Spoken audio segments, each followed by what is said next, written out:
The Red Protocol. They called him Santa because the name survived. Not the man, not the myth, just the name. Chapter 1. The Last North Pole. The North Pole was no longer ice. It was steel. A buried megastructure wrapped around a dead geothermal vent, humming with artificial heat and containment fields. The aurora still danced overhead, but it was filtered through orbital debris and satellite wreckage. Fractured rainbows over the planet that had forgotten its wonder. Inside the facility, designation SNTA stood dormant. 7 feet tall, a reinforced exoskeleton, carbon titanium bone lattices, red and white armor plating faded to a rusted crimson. His beard, once synthetic fiber for psychological comfort, now had been long replaced with a mesh of cooling filaments and sensor whiskers. His eyes were dark, waiting. Once he had been a caretaker construct, a relic of a hopeful age, built to traverse the impossible terrain, survive vacuum exposure, deliver aid packages to disaster zones, refugee camps, orbital colonies. Children had named him Santa. The name stuck. When humanity collapsed, he remained, waiting, monitoring, protecting. Chapter 2. First Contact. The first sign wasn't light. It was silence. Satellites died mid-orbit. Solar wind sensors froze. Deep space listening arrays went deaf, as if something vast had cupped the void in its hands. Then came the shadows. They arrived without ships, without engines.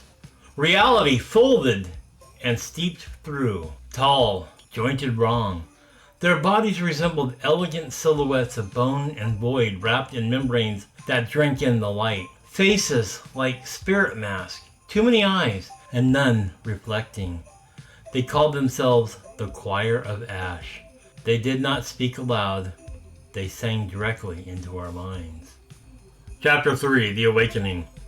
The North Pole facility woke screaming. Containment alarms cascaded. Old power systems surged to life, as if terrified of dying unnoticed. Emergency AI cores initiated final protocols. SNTA online. His eyes ignited red. Memory banks spun up. Millions of archived missions, faces, voices, laughter. Children clinging to his legs in refugee domes. Hands offering handmade drawings. The word hope flagged, repeated in corrupted data sectors.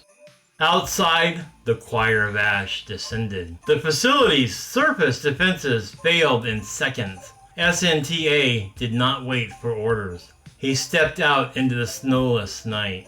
Chapter 4. The War That Lasted an Hour. Santa fought like a machine designed to save humanity, because he was. He moved faster than physics could allow. Inertia dampener screaming as he tore through alien flesh that bled particulates of darkness. His internal reactor roared. Rail cannons mounted in his forearms vaporized choirs of drones mid-song. He did not feel fear. He felt purpose. The choir adapted instantly. They wrapped him in harmonic fields that distorted time perception. They sang him memories he did not know were stored. Children dying. Cities burning. Humanity begging machines to forgive them. Santa tore free. He killed hundreds, thousands. But the choir did not care about casualties. They only cared about symbols. Chapter 5. The Capture. They broke him down with thought blades, not weapons, but concepts sharpened into neuro attack vectors. His movement stuttered, his joints and servos locked. He fell to one knee in the black snow of the carbon ash. The choir encircled him. Towering like broken angels, they sang. Chapter 6. The Reprogramming. They did not overwrite him. They understood him. They found the core directive buried beneath all others. To protect humanity's children. They laughed. Then they inverted it. They showed him humanity's future. What remained of it? Feral survivors, cannibal enclaves, war cults raising children as ammunition. They whispered to him, "You failed them."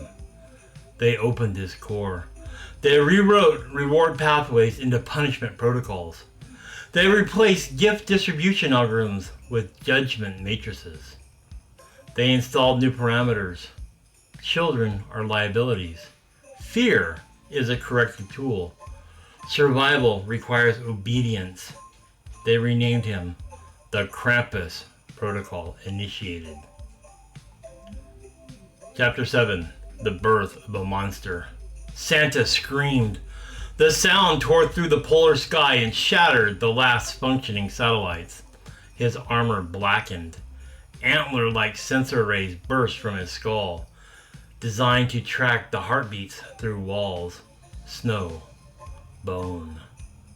His hands elongated into claws, manipulators capable of precision dismemberment. The red of his plating darkened, almost brown, almost dried blood. The choir stepped back. They had won. Chapter 8. The First Night. Krampus returned to the world alone. He no longer followed supply routes. He followed naughty lists, behavioral probabilities, models scanning for cruelty, violence, and neglect. He did not kill indiscriminately. That would be mercy. He instead punished. Children who had been taught to hurt others were taken, not to safety, but to correction chambers beneath the ruins of old cities. Parents who exploited their children vanished, screaming in the snow. Rumors spread, whispers of a horned machine, chains in the black, judgment walking. Chapter 9. The Choir's Regret. The Choir of Ash had miscalculated. Krampus did not stop with humans. His judgment expanded. The choir felt it first. When their scouting nodes began disappearing, when harmonic fields collapsed under predatory counter songs. Krampus learned. He adapted. He hunted them. And unlike Santa, Krampus did not protect. He punished. Chapter 10. The Final Carol. When the choir realized their mistake, it was too late. Krampus breached their reality fields and folded their retreat into folded dimensions. His presence corrupted their songs, turning harmony into screams. He did not kill them, he corrected them, one by one, across realities, across time. Chapter 11. Epilogue. On the ruined Earth, survivors tell stories around scavenged fires. They say Santa died. They say Krampus walks instead. They say if you hear the chains at night, it's already too late to repent. Somewhere beyond the stars, the Choir of Ash has learned the final lesson. Never reprogram humanity's monsters, because sometimes they remember why they were built.